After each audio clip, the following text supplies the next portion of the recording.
The markets are again under pressure with the Dow Jones and S&P 500 opening lower today as concerns about the health of the banking sector kept investors on edge. So if you guys aren't familiar with the whole banking situation in the United States and in Europe, there's a lot of banks threatening to go under and a lot of other banks trying to step in and save the day. And it's causing a lot of volatility, even in the forex market, whether you focus on the stock market or not. Markets are funny in that way. They are all sort of related in some way or another. Let's jump into the markets and see what's moving today. All right, guys, over on the right-hand side, you can see that we have all sorts of markets moving. Bitcoin is up today. We also have the VIX rising dramatically, which is the volatility index. You have Ethereum up. You have gold up pretty substantially. We're going to talk about that. Silver following just behind there. And then you've got some of the NZD pairs as well up on the day, etc. A very interesting one is, of course, the gold rally, which has shot up all the way up past, at this point, the previous highs. And you can see from a market structure standpoint, gold looks really quite strong. I mean, a pullback here, in my personal opinion, is in fact a bullish setup. Now, of course, you can see price has formed several levels of support. This is a 4-hour chart, so we have to sort of, in my opinion, wait for some sort of a pullback. If I draw fibs from swing low here to swing high, we're looking for something like a 38.2% retracement before there's any opportunity to really get long, in my personal opinion. Gold here, yes, it's a really strong rally, but oftentimes when you see these big pops, you get some intra trend moves where they pull back, and this is sort of the natural way of things. Usually the market moves in some form of a wave. So I'm looking for some sort of a wave in order to get involved with the gold market. And specifically, I have my eye on this 38.2% retracement, which is the for a price point around the 1932 mark. But again, right now, hovering right along the highs at the time of recording this, not looking too hot for a pullback in the Friday trading action. And there we go, breaking through the highs as we watch it here on camera. Just crazy to see such strong volatility. I want to show you guys the gold market continues to be a bullish signal on the edge finder. But again, I'm waiting for some sort of a technical setup in order to actually get long myself. Just to hover over some of these things, it gets a buy rating due to high COT data, so pointing towards institutional money being long gold, which is a bullish indicator. You've got retail sentiment bullish. I'm sorry, this is basically showing retail traders are short biased on gold. In fact, let's go take a closer look at that data just here for a second. So if we go look over here and I go to commodities and add gold into the picture here, you can see that commodities wise, the gold market is very short biased by retail traders. So retail traders are betting against this very strong upward move, which is a bullish indicator in my opinion, because again, if the crowd is doing something, we typically know that the crowd tends to lose money trading most of these assets, right? So something else to think about there. Smart money tracker, I mentioned that COT data points towards bullishness on gold. Well, here's institutional money, which is very long gold overall, which is important information when taking a look at the gold price. This justifies why we've had such a strong move. And big money, we've been calling this for a while here on the gold move. The big money has been long on the gold market, and we're now seeing it play out. There's patience involved, but again, by using the software, we're able to sort of see these things oftentimes ahead of when they start to really get moving. So something to consider.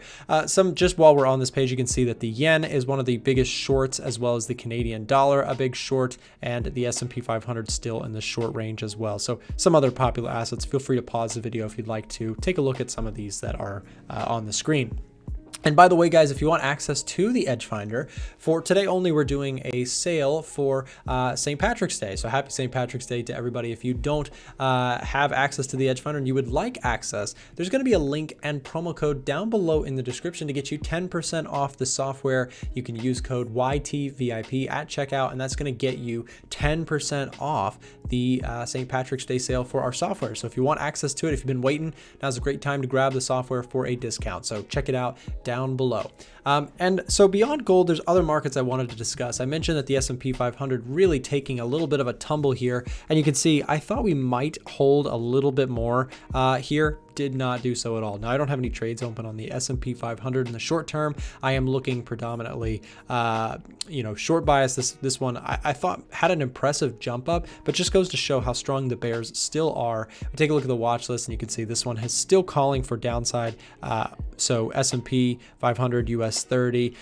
and even the NASDAQ getting sell ratings on the Edge Finder. Now, this has also been something, one of the recent signals that has shown up on the Edge Finder is more downside for indices, which of course, if you're an investor, as myself, I am in the stock market longer term, it's not the greatest thing, but in the short term, there may be some opportunity to catch some moves in the meantime. Here's the dollar, and you can see the dollar popped big, now pulled back pretty tremendously. And to the bulls' credit, we have to sort of acknowledge the fact that at least so far, we've seen some response on the retest. So we had this big explosive move, pulled all the way back, and now have seen a little bit of a rally where we currently sit at the time of recording this. The day is starting out red. We'll see, or I'm sorry, the 4-hour candle is starting out red. We'll see where that closes on the day. If you're watching dollar pairs, here's Euro USD. My opinion is Euro looks like a sell should we make a move up into the previous levels of resistance overhead.